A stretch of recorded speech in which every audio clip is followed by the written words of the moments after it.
昨天咱们说到谭德赛发言的事儿当时没说透。今天呢，咱们接着说这个话题就是谭德赛世卫组织的总干事在跟中国专家交流的时候说到这个用动态清零的方式来面对奥密克戎看起来不可持续，应该适当的时机改变这样的防疫措施。这句话出来之后呢，在中国引起了很大的反响。然后呢，我们的外交部新闻发言人赵立坚受命出来怼谭德赛。然后呢，就在外国记者凤凰网的记者问这个赵立坚怎么看待这句话的时候，赵立坚怎么说的呢？他说谭德赛的这个话是不负责任的言论。这话说的其实很重事后我去看就是外交部的新闻网站上，在写这段所谓的新闻发言稿的时候，没有后面这段话，就说这段话呢，说是不负责任的言论。前面说了这么多话，但把不负责任的言论拿掉了。但是在凤凰网自己的报道里头有这段话。我不知道就这个区别是不是体现了外交部也觉得赵立坚这话说的不太合适我个人当然觉得赵立坚这话说的是非常非常不合适的。其实是这样就即便你不同意谭德赛的话，你其实也可以把这话说的文明一些。比如说你说这个我们尊重谭德赛先生的观点，但是我们中国呢对疫情有自己的理解，我相信我们对待疫情我们有办法去处理，有办法有信心取得胜利，是吧？表达着同样的意思，对不对？但是这话听起来呢就悦耳多了。所以赵立坚这个人呢，我前一段时间我在这个推特上发了一段话，我说他平时说这个话就像那北京胡同里的小流氓，同样一个意思，他说出来就非常非常难听。相反呢，那汪文斌作为这个外交部的新闻发言人同样的话说起来呢，就比赵立坚好听得多。你看赵立坚这几年说过多少被称之为所谓的金句他有一次在接受这个媒体记者采访的时候，他一翻着白眼说，他说你们这些外国记者包括你们这些外国记者在疫情期间能够生活在中国，你们就偷着乐吧。就这种话，你瞧瞧这话，说实在的都不如那农村里头那抠脚大汉说的。还有一次人家问他说，你觉得这乌克兰俄罗斯对乌克兰是入侵吗？他第一轮他说这个问题我们过去中国政府早就表明过态度了，他就躲，他不回答问题。后来呢，彭博社的记者又站起来说，那你到底认为这个乌克兰是不是这个俄罗斯到底是不是入侵乌克兰呢？他就不高兴了。赵立坚一不高兴是什么呢？你老纠缠这些有意思吗？你瞧这些话，就这些话本身根本就不像是一个外交官说的，更不像是一个外交部新闻发言人说的。大家都知道我们中文汉语在过去分为雅言和俗语。所谓的雅言就是一个人受了教育以后他说的话。现代汉语我们的雅言和俗语就慢慢取消了。但是在古代的时候书写的文字和上流社会交往的时候说的这个雅言，通行的都是雅言。只有那乡村野夫才会说俗语。但是在我们中华文化圈里面像韩语还有这个所谓的日语这个敬语都被完整的保留了下来。那么在什么场合下说什么话，在这套语言体系里头是有严格规定的。对于一个外交部新闻发言人，他在回答外国记者的时候，他代表的是一个国家形象，代表的是一个外交部的形象。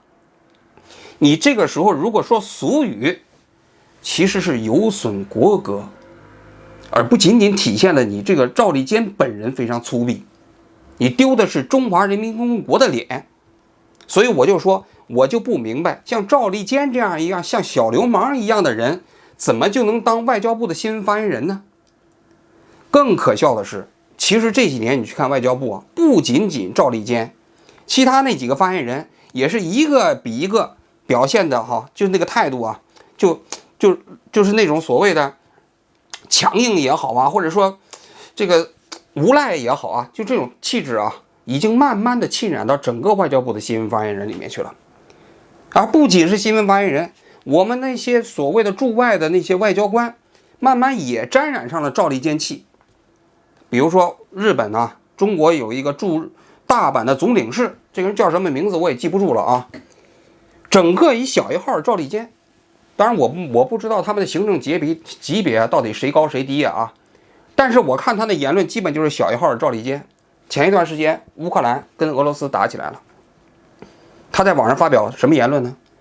他说一个弱者永远也不要办愚蠢的事情，不要惹这个强者，你惹这个强者的话，你就没有好果子吃。赤裸裸的丛林法则呀，全世界都在谴责俄罗斯，都在声援乌克兰，都在谴责俄罗斯践踏国际法，作为一个联合国常任理事国，仅仅是因为自己所谓的什么安全势力范围那个子无虚有的这样的一个所谓的理由，就去践踏另外一个主权国家的主权。这是最基本的国际法上的正义。他不说，他说什么？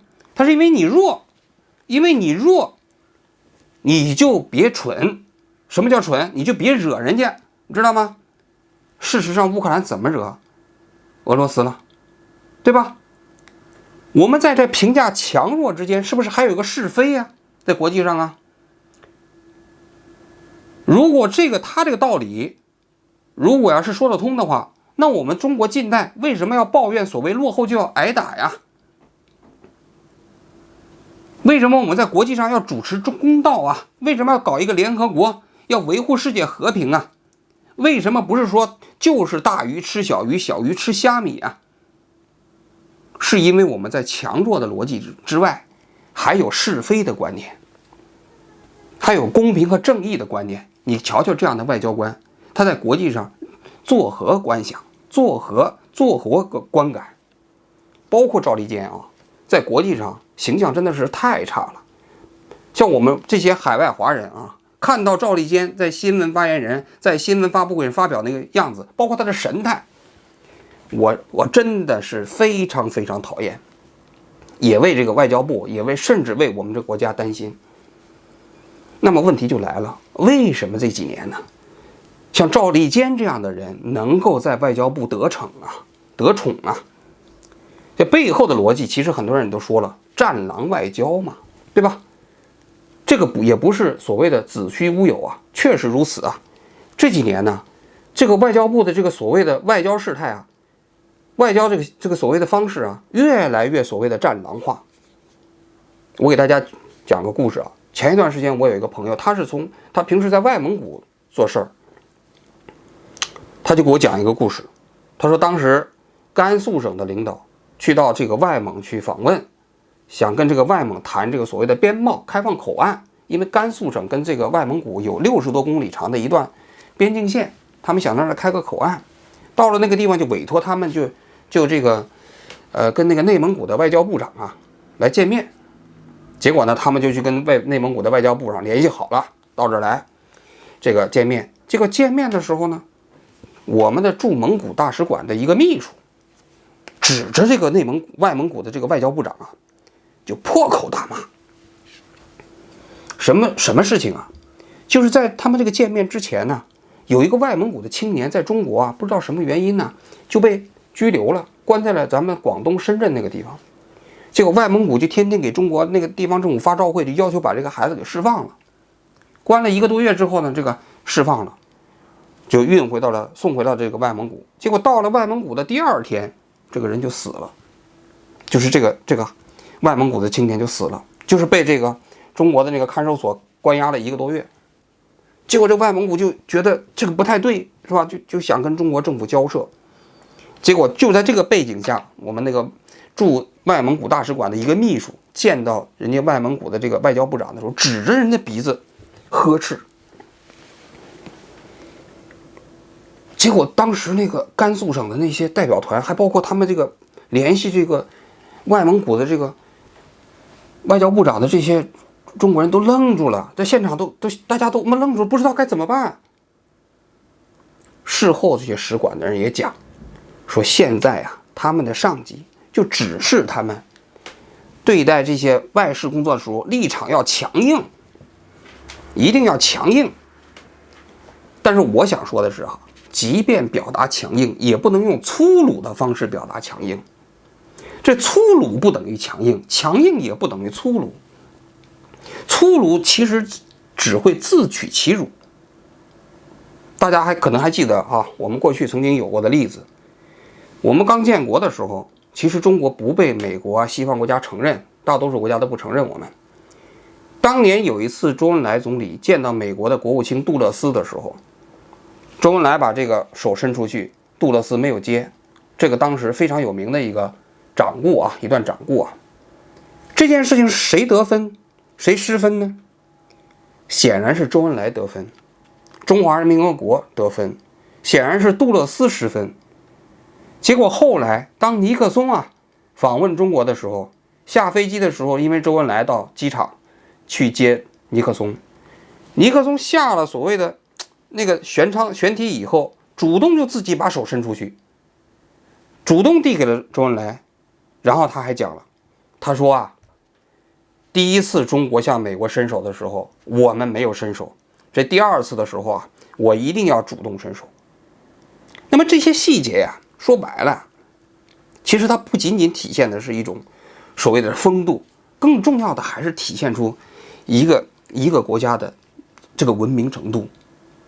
那周恩来当时在国际上为中国赢得的这个形象分，那确实是其他人比不了的，因为他在很长一段时间他兼任外交部长啊。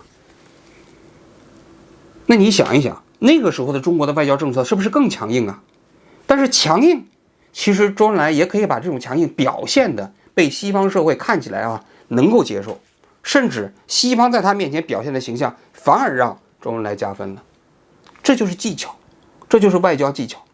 但是回过头来看我们现在这些外交官，他是总是用粗俗的方式、粗鲁的方式想表达强硬。所以我反复讲的是，粗鲁可不等于强硬，强硬也不等于粗鲁。再者说了啊，我想说啊，外交部现在整体来讲要讲的所谓的这个强硬外交、战狼外交有问题，为什么呢？我想讲几个观点啊。第一个，外交部不是国防部，外交部是交朋友的，国防部有的时候是彰显我们力量的，所以国防部有的时候适当的可以表达一点强硬观点，这没问题。每个国家都是这样的，美国军方有的时候也表达强硬立场啊，对不对？比如说我们当中国的军队秀肌肉的时候，美国太平洋舰队的司令有的时候就出来说啊，其实这个我们都知道，是吧？然后说几句那样的话，大家理解为什么？军队对军队嘛，所以说那个互相来秀肌肉啊，这就是军队的作用。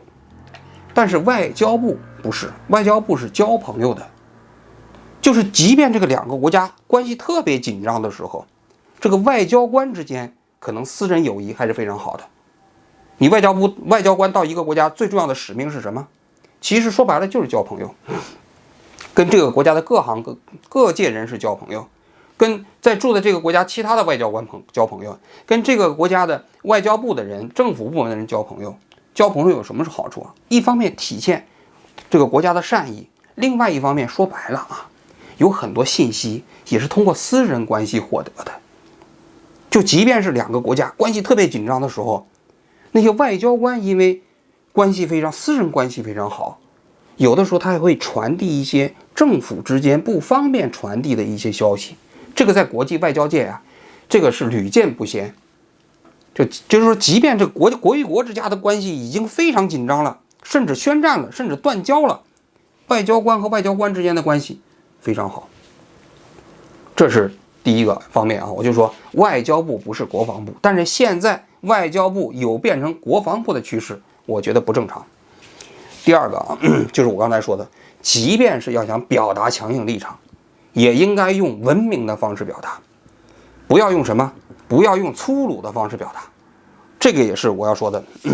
第三个方面啊，其实那所谓的战狼外交背后有一个逻辑，说什么呢？说中国现在强大了，强大了以后啊，就不能再像过去那样韬光养晦。大家都知道，邓小平在任的时候啊，整体的外交策略就是一个原则，叫韬光养晦。翻译成老百姓的话，就是闷声发大财。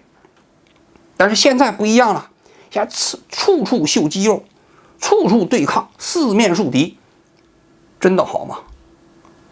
说真的好吗？我个人觉得这很需要打一个问号。真的，就是中国如果要在国际上赢得别人的尊重啊，本质上来讲，其实靠的不是秀肌肉。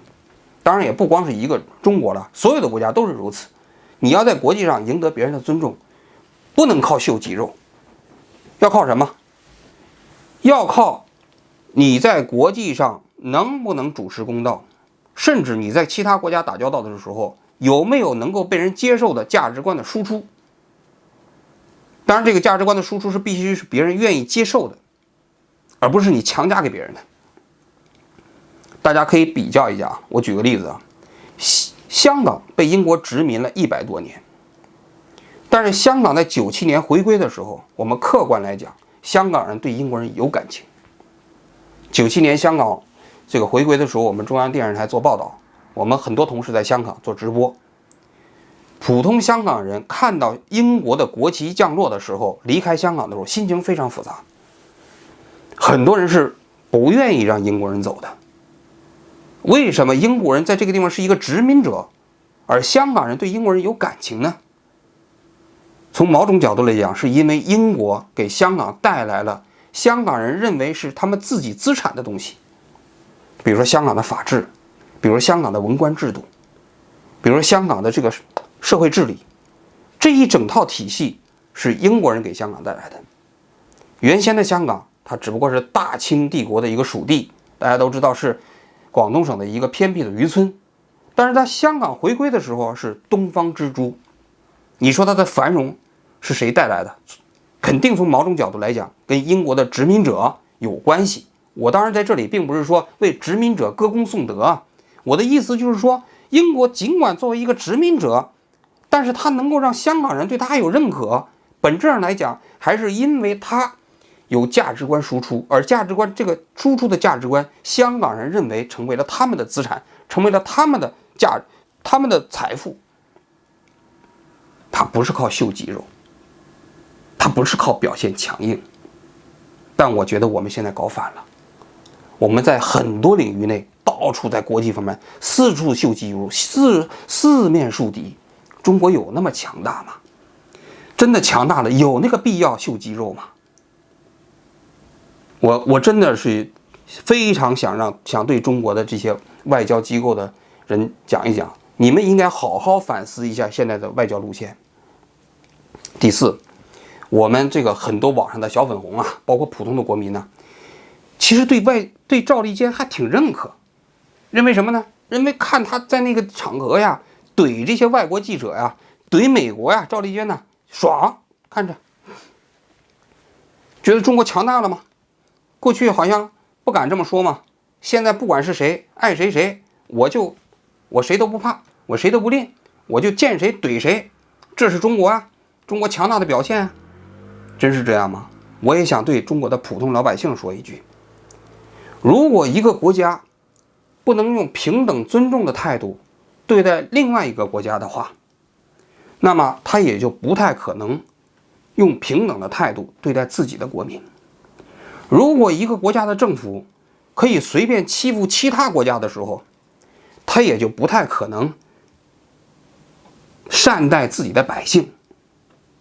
比如说啊，俄罗斯入侵乌克兰，他无视乌克兰的主权，这样的国家他能够善待自己的国民吗？一定不会。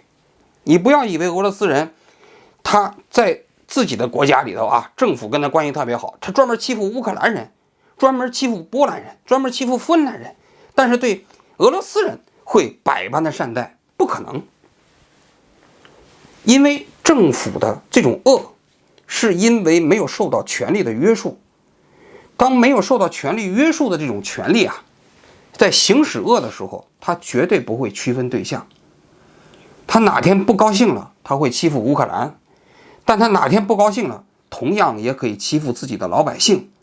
所以啊，我们每一个国民都要认真的想一想，这种所谓的战狼外交，赵立坚这种小流氓式的这种所谓的外交部的新闻发言人，真的对我们普通百姓来讲，是体现了我们中国大国崛起的那种风范，还是说是中国正在滑向越来越危险境地的一个趋势呢？